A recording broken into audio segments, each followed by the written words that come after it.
Shri Krishna Rajni ma'am. Hare Shri Krishna, Krishna. ma'am. Shri Krishna. Which shloka, ma'am, you are doing? Chapter For this? 3, chapter 3, shloka 34. Today we are doing. Oh, okay, okay, हाँ. okay. So Rajini ma'am, would you like to chant? Yes, yes, ma'am. Okay. So shloka 34, chapter 3. Indriyasyen Indriyasyen द्रियस्यार्थे Indriyasyarthe रागद्वेषौ Ragadvesho व्यवस्थितौ Vyavasthito तयोर्न ma'am you mute. हाँ, Yeah. तयोर्न Tayorna वशमागच्छे Vashamagache तौहस्य Tauhasya परिपन्थिनौ Paripantino थैंक यू। श्लोका 35 श्रेयान् स्वधर्मो Shreyan Swadharmo विगुणः Vigunaha परधर्मात् Paradharmat स्वनुष्ठितात् Swanushtitan स्वधर्मे Swadharme निधनम् Nidhanam श्रेय Shreya परधर्मो Paradharmo भयावह। Bhayavaha श्लोका 36 अर्जुन उवाच Arjun Uvacha अथ केन Atha Kena प्रयुक्तोऽयम् Prayuktoyam पापम् Papam चरति Charati पूरुषः Purushaha अन्निच्छन्नपि Annichannapi वार्ष्णेय Varshneya बलादीव Baladiva नियोजितः। Niyojitaha. Thank you so much. So हम क्लास स्टार्ट करने से पहले हम फिर से 7 बार चैप्टर 2 श्लोका 7 बोलेंगे, क्योंकि जो हमारा एक साथी है उसके फैमिली में बहुत प्रॉब्लम है, तो हम उनके लिए प्रे करेंगे, है ना। तो जब हम सब साथ में प्रे करेंगे तो कृष्ण भगवान जी जरूर सुनेंगे और उनकी मदद करेंगे, है ना। तो चैप्टर 2 श्लोका 7 है कार्पण्य दोषो। आप में से कौन गिनेगा? 7 बार हम करेंगे चैंटिंग। हाँ बुआ जी, ठीक है, आप गिन रहे हैं। हम अनम्यूट कर लेंगे, सब कोई साथ में बोलेंगे, सबके घर में ये गूंजे श्लोका की आवाज, बहुत अच्छी चीज है। सभी कोई अनम्यूट करे, हम लोग सब कोई मिलके बोलेंगे। चालू करते हैं। कार्पण्य दोषो कार्पण्य दोषो जो उपहत वहत स्वभावः स्वभावः पृच्छामि पृच्छामि त्वाधर्म सम्मूढचेताः मूढचेताः ये श्रेयसा यच्चेयस्यानिश्चितं किञ्चिन् ब्रूहि ब्रूहि तन्मे तन्मे शिष्य तेऽहं शिष्यस्तेऽहं साधिमां साधिमां त्वां त्वां प्रपन्नम् कार्पण्यदोषोपहत कार्पण्यदोषोपहत स्वभावः स्वभावः पृच्छामि पृच्छामि त्वां त्वामिद धर्मसम्मूढचेताः धर्मसम्मूढचेताः यच्चेयस्यानिश्चितं ब्रूहि तन्मे शिष्यस्तेऽहं शिष्यस्तेऽहं तेऽहं साधिमां त्वां प्रपन्नम् कार्पण्यदोषोपहत कार्पण्यदोषोपहत स्वभावः स्वभावः पृच्छामि पृच्छामि त्वाधर्मसम्मूढचेताः यच्चेयस्यानिश्चितं ब्रूहि तन्मे शिष्यस्तेऽहं शिष्यस्तेऽहं साधिमां त्वां प्रपन्नम् कार्पण्यदोषोपहत दोषोपहत स्वभावः स्वभावः पृच्छामि पृच्छामि त्वां त्वाधर्मतः सम्मुण्डचेताः यश्रेयस्यानिश्चितं ब्रूहि तन्मे शिष्यस्तेऽहं साधिमां त्वां प्रपन्नम् कार्पण्यदोषोपहत स्वभाव पृच्छामि त्वाधर्मसम्मूढचेताः यश्रेयस्यानिश्चितं ब्रूहि तन्मे शिष्यस्तेऽहं साधिमां त्वां प्रपन्नम् कार्पण्यदोषोपहत स्वभाव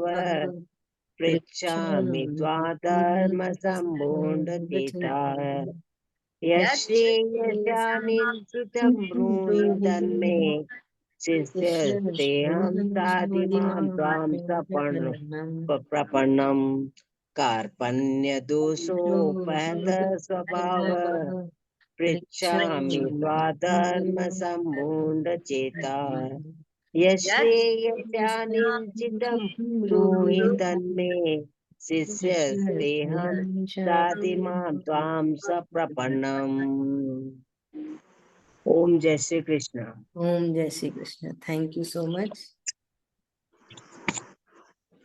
चैप्टर 3 कर्म योग के बारे में है, जहाँ पे कृष्ण भगवान जी बता रहे हैं कि हमारा कर्म, जो हमारा रोजमर्रा का काम है, उसको करने से क्या क्या फायदे हैं, और जो किस भावना से करते तो सभी को ही है ना, करना ही पड़ता है, जीवन है तो करना ही पड़ेगा, शरीर है तो करना ही पड़ेगा, पर आपकी भावना वो मायने रखती है, आपके कैसे विचार है, आप किस मन से कर रहे हो, है ना। तो कृष्ण भगवान जी बता रहे हैं कि जब आप बड़े प्यार से उसको करते हो, हंसते हुए करते हो, मुस्कुराते हुए करते हो, उसको अपनाते हो अपने कर्म को, है ना, और यहाँ वहां ताका झाकी नहीं होती है, बस, है ना, अपना दिल दिमाग इंद्रियां कृष्ण भगवान जी पे लगा है और ये शरीर से कर्म कर रहे हो, तो उससे कृष्ण भगवान जी ये समझेंगे कि आप उनकी पूजा कर रहे हो, आप रोज यज्ञ कर रहे हो, आप रोज होम कर रहे हो, और आपको मोक्ष की तरफ वो ले जाएंगे,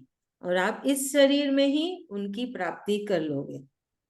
तो भगवान जी बोल रहे हैं कि जो ये जो शरीर कर्म करता है, वो 3 गुणों के वजह से ही करता है।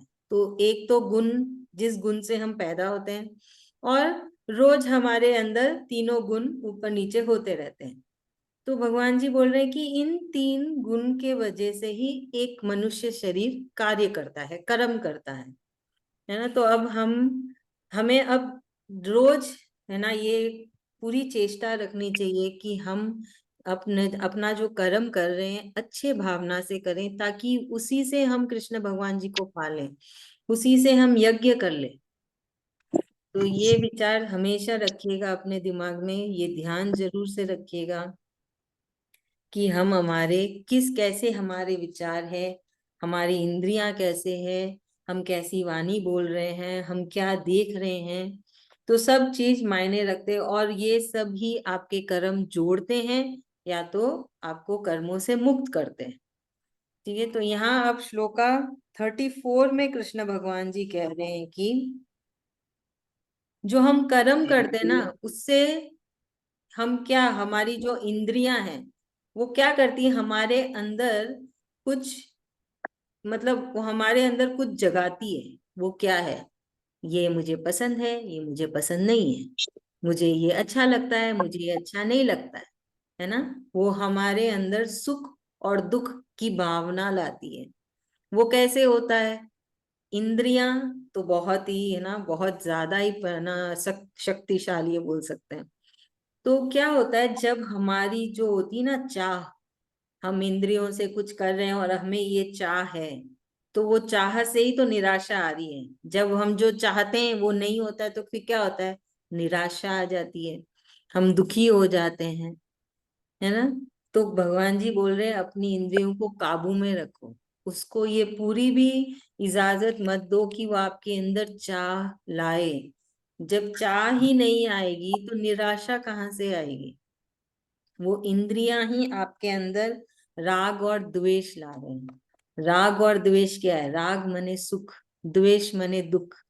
ये सुख दुख क्या है, ये सब इंद्रियों का खेल है, ये सब हमारी चाहत का खेल है, ये सब हमारी उम्मीदों का खेल है। जब हमारी बहुत सारी उम्मीदें बन जाती है तभी तो सुख और दुख आता है।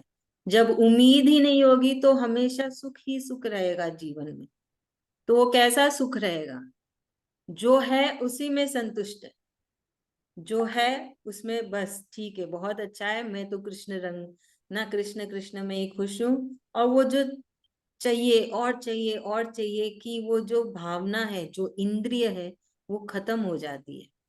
तो यही कृष्ण भगवान जी कह रहे हैं कि वो इंद्रियों को वो करने ही मत दो, तुम्हारे अंदर सुख और दुख की भावना आने ही मत दो, चाहत की भावना आने ही मत दो, उम्मीदों का पुल बांधो ही मत। जब उम्मीद ही नहीं रहेगी तो फिर आप निराशा भी तो नहीं होगे, आपके अंदर निराशा भी नहीं आएगी। और ये जो भावना है ये बहुत बड़ी शत्रु है हमारे लिए। ये हमें गलत राह में ले जाती है, दरिद्रता की तरफ ले जाती है। हमें अगर हमें कुछ है ना, कुछ अच्छा होने वाला रहता है, पर वो क्या चाहत हमें कहीं और ले जाती है ना। जैसे अभी 3 बजे का क्लास होता है, तो बहुत जन बोलते हैं हमारे सोने का टाइम पे हमको सोना रहता है। तो उनकी वो चाहत है कि हम सोएं, हम है ना नींद लें। तो वो क्या, वो चाहत उनको उस तमोगुना में लेके जा रही है। और अगर वही उनके अंदर वो चाह नहीं हो तो क्या होगा? वो आ जाएंगे ना गीता क्लास में, वो गीता पढ़ ही लेंगे। समझ रहे? एकदम लाइव एग्जाम्पल जो अभी हो रहा है हमारे साथ। तो हमें हमारी चाहत पे पूरा काबू रहना चाहिए, इंद्रियों पे काबू रहना चाहिए। अगर इंद्रियों पे काबू है तो सब कुछ काबू में है, सब कुछ सही राह में चलेगा। क्योंकि क्या होता है, मनुष्य के अंदर क्या है, एक तो परमात्मा है आत्मा के रूप में, फिर इंद्रियां हैं, फिर दिल है और दिमाग है। तो अभी क्या है, आत्मा बैठी है अंदर, इंतजार कर रही है कि कब आप उसको इजाजत देते हो कि वो आपका ये शरीर चलाए।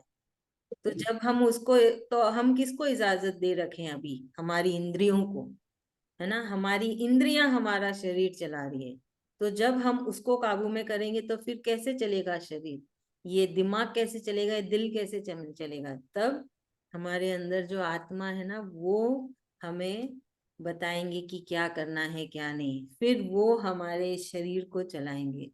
तो अल्टीमेट तो वही है कि हमें उन्हें दे देना चाहिए पूरी भाग दौड़ इस शरीर की, कि हमें कैसा सोचना है, क्या कर्म करने हैं, कैसा हमारी भावना होनी चाहिए।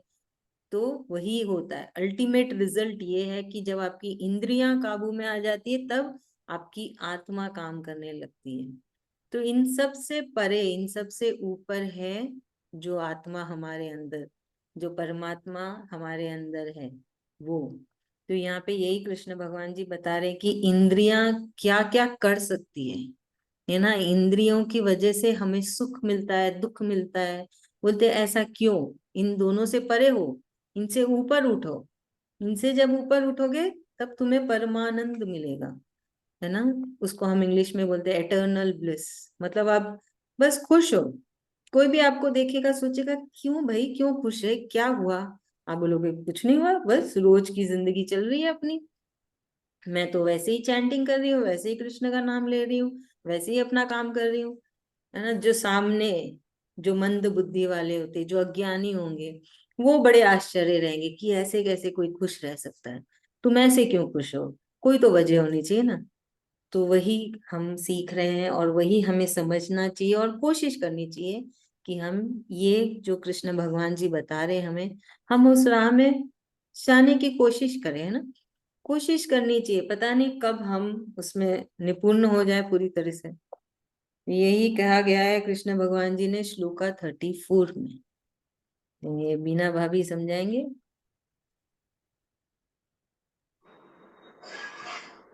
जय श्री कृष्ण जी। जय श्री कृष्ण। हाँ, कृष्ण भगवान जी बोल रहे हैं कि भावना को अच्छा रखना चाहिए।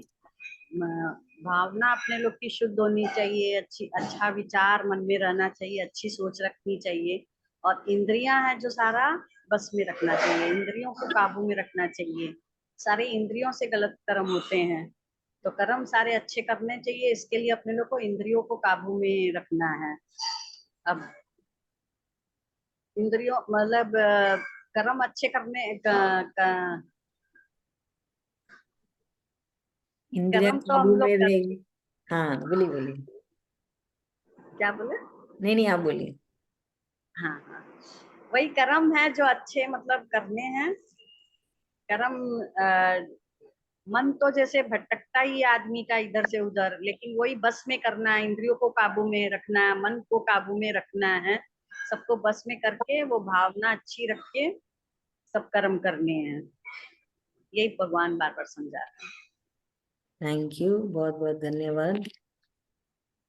अभी नेक्स्ट श्लोका 35। यहाँ पे अभी कृष्ण भगवान जी कह रहे हैं, तो ये चीज कृष्ण भगवान जी कह रहे हैं क्योंकि याद है अर्जुन क्या बोला था कि मुझे युद्ध युद्ध नहीं लड़ना है, मैं ना भीख मांग लूंगा। तो अर्जुन का तो कर्म है युद्ध करना, क्योंकि वो क्षत्रिय था, उसको वो भीख मांगना उसका काम नहीं है। तो उस पर कृष्ण भगवान जी कह रहे हैं कि तुमको अपना कर्म करना है, अपना धर्म करना है, अपना स्वधर्म करना है।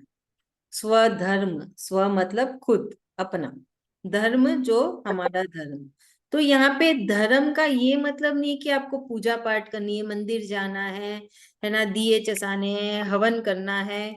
वो धर्म का मतलब नहीं है यहाँ पे, वो धर्म नहीं। यहाँ पे धर्म का मतलब है कि जो आपका रोज का काम है वो वो है स्वधर्म, उसको अच्छे भावना से करना।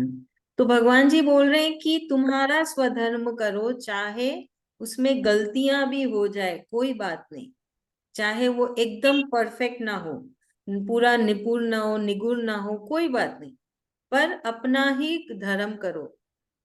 पूरी कोशिश करो कि वो तुम अच्छे से करो, अच्छे भावना से करो, चाहे वो एकदम बहुत अच्छा ना हो, चलेगा, है ना। तो भगवान जी बोल रहे वो करना सही है, ना कि किसी और का तुम कर्म करने चले। चाहे तुम वो दूसरों का कर्म करके भी, है ना, जैसे तुम्हारा बहुत नाम हो जाए, तुम्हें बहुत, है ना, सफलता मिल जाए, पर वो गलती है।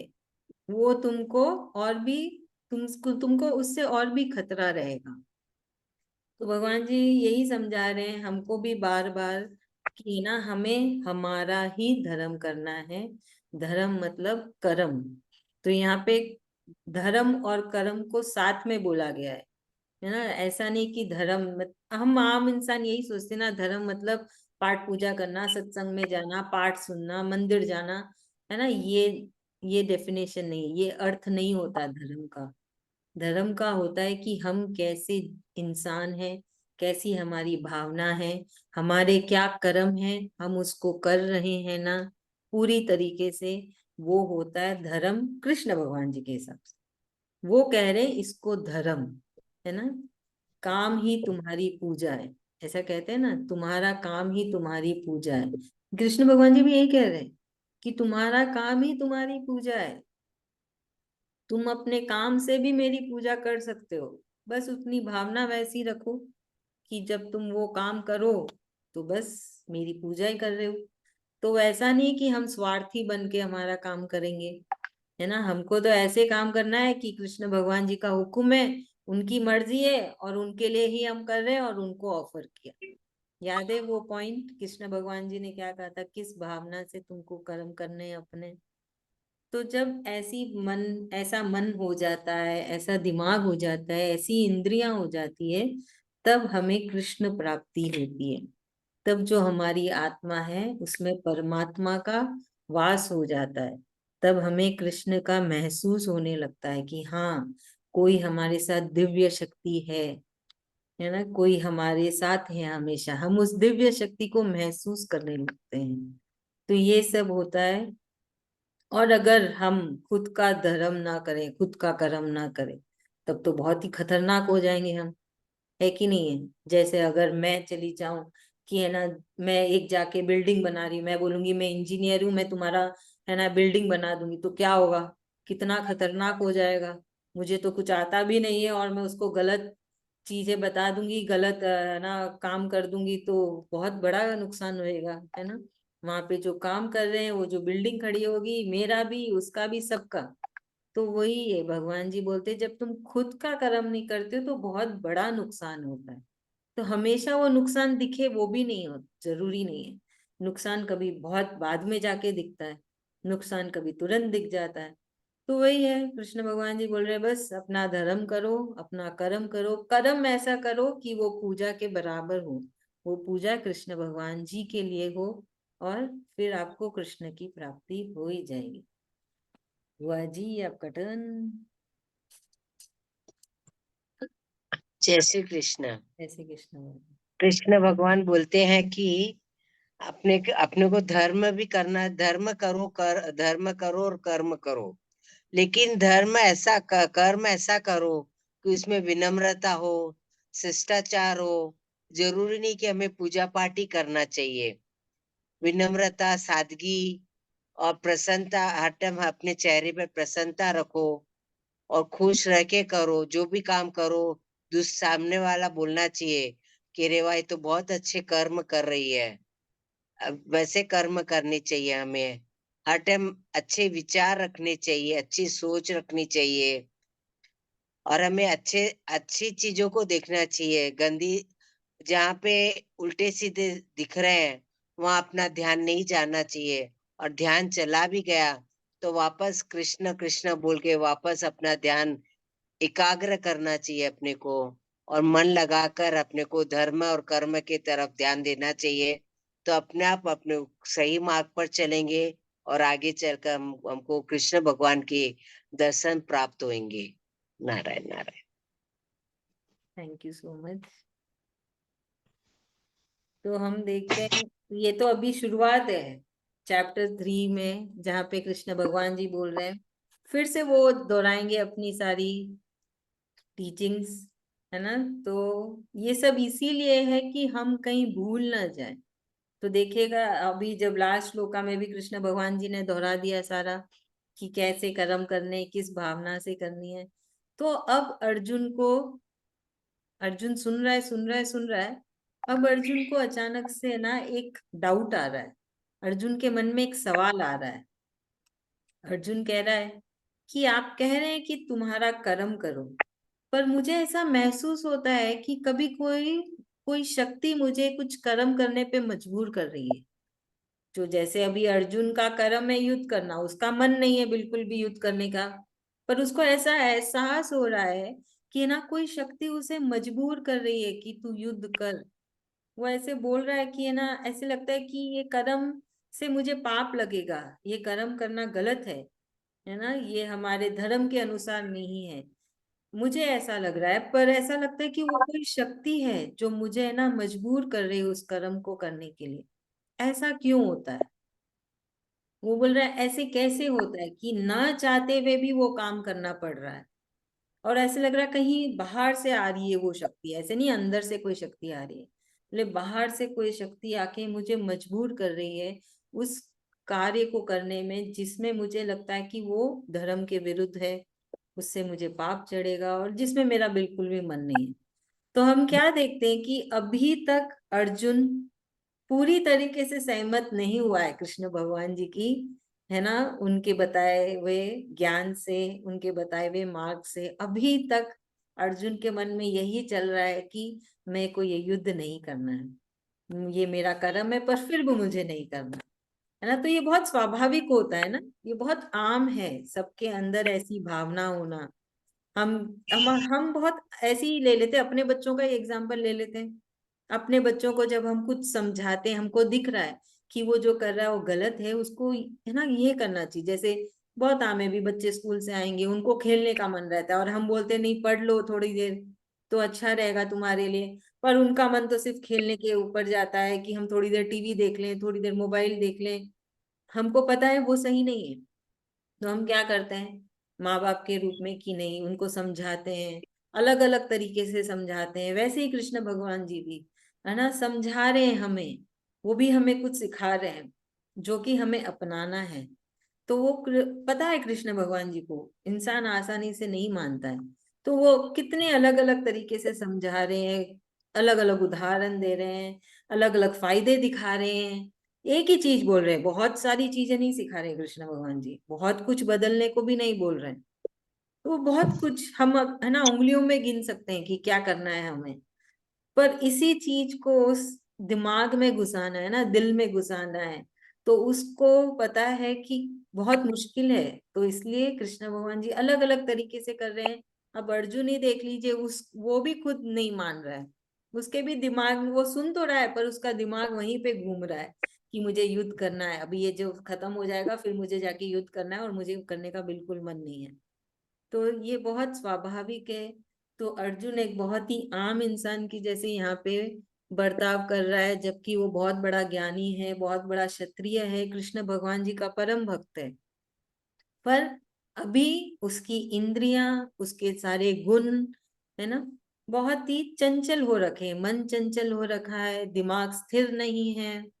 तो हम भी अपने आप को अर्जुन की जगह पे समझ सकते हैं। कभी कभी हमारे जीवन में भी ऐसा है ना, ऐसी परिस्थिति आ जाती है जब हम अज्ञानी के जैसे, है ना, बर्ताव करने लगते हैं, चीजों को समझते ही नहीं है, दिमाग काबू में ही नहीं आता, मन चंचल हो जाता है ना, समझ नहीं पाते हैं क्या करें क्या नहीं करें।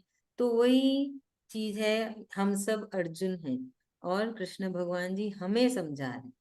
तो जब भी ऐसा कभी आए आपके जीवन में परिस्थिति, तो याद करिएगा कि हम कृष्ण भगवान जी के अर्जुन हैं, वो हमारे साथ हैं और वो जरूर हमारी मदद करेंगे, वो जो परिस्थिति से निकलने के लिए। वो परिस्थिति क्या होती है, सब हमारे अंदर ही होती है ना। हम ही नहीं समझ पाते हैं कि उसमें कैसे बर्ताव करें, कैसे उसमें हम बात करें, उसमें क्या कर्म करें। तो यही चीज है। अब अर्जुन भी नहीं समझ पा रहा है, इतना समझाने पर भी उसका दिमाग वहीं टिका है कि मुझे युद्ध नहीं करना। तो वो ऐसे तो बोल नहीं सकता ना कि मेरे को युद्ध नहीं करना। तो वो भी घुमा के बोल रहा है कि ना, मुझे ऐसे लग रहा है कि मुझसे कोई पाप करवाना चाहता है, मुझसे ना कोई बहुत बड़ा दोष करवाना चाहता है ना। अर्जुन भी बहुत शातिर है, बोल नहीं पाएगा, अभी कैसे बोलेगा, भगवान जी बोलेंगे इतना समझाने के बाद भी तुम इसी बात पे अड़े हो, तो डांट पड़ जाएगी ना भगवान जी से। तो वो भी घुमा के बोल रहा है, तो इसका भी कृष्ण भगवान जी बड़े प्यार से ही उत्तर देंगे। चलिए अभी कौन समझाए, पुष्पा भाभी आप समझाएंगे?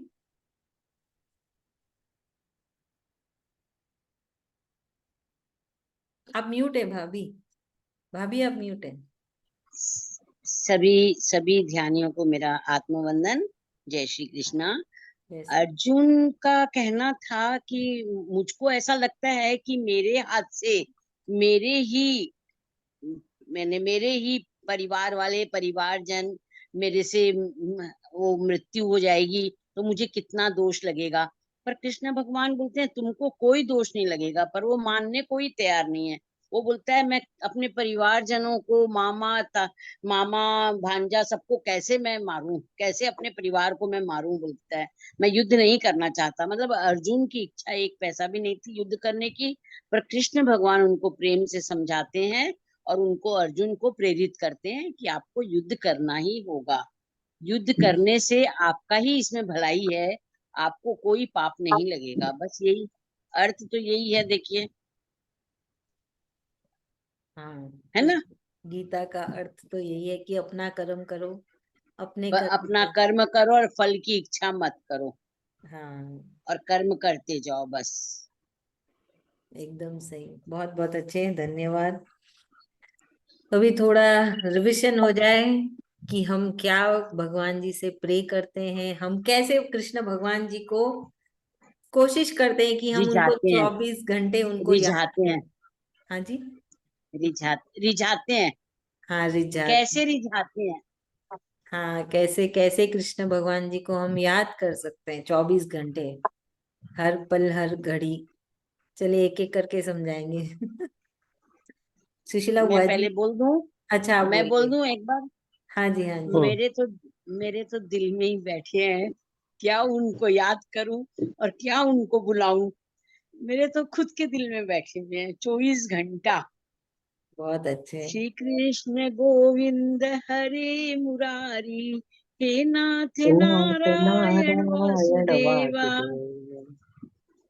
क्या उनको याद करें? भूले ही नहीं है ना। जिनको भूलेंगे उनको तो याद करेंगे, वो तो मेरे दिल में ही बैठे हैं। आपके दिल में बैठे हैं, सबके दिल में बैठे हैं, पर आप उनसे बात करते हैं रोजाना, आप उनको बार बार याद करते हैं। बोल बहुत देखिए, उठते के साथ एक बार करते हैं हम, हाँ करते ही हैं, दिन भर करते हैं।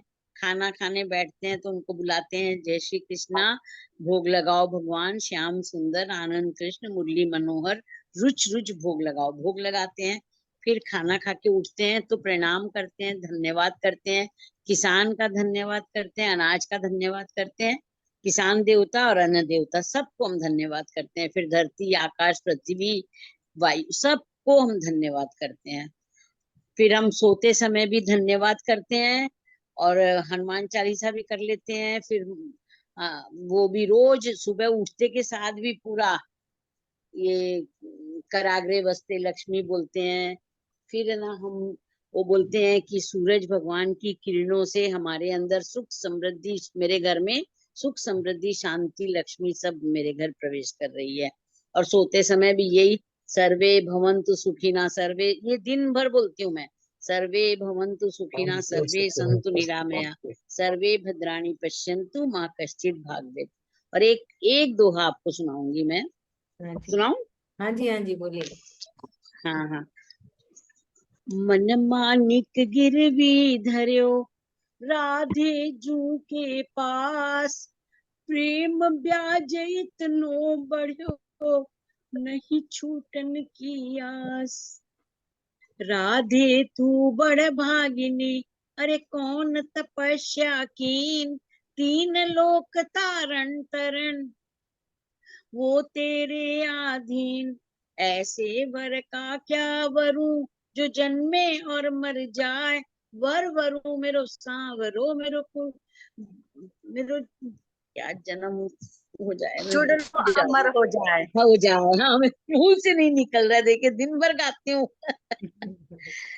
मेरो चुड़लो अमर हो जाए। बहुत अच्छे वो। कागा सब तन खाइयो, चुन चुन खइयो मांस, दो नैना मत खाइयो, प्रभु मिलन की आस।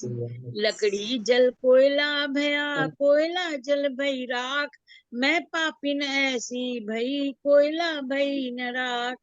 अरे सूत्या सूत्या क्या करो, जागो जपो मुरार, एक दिना है सोना लंबे पांव पसार।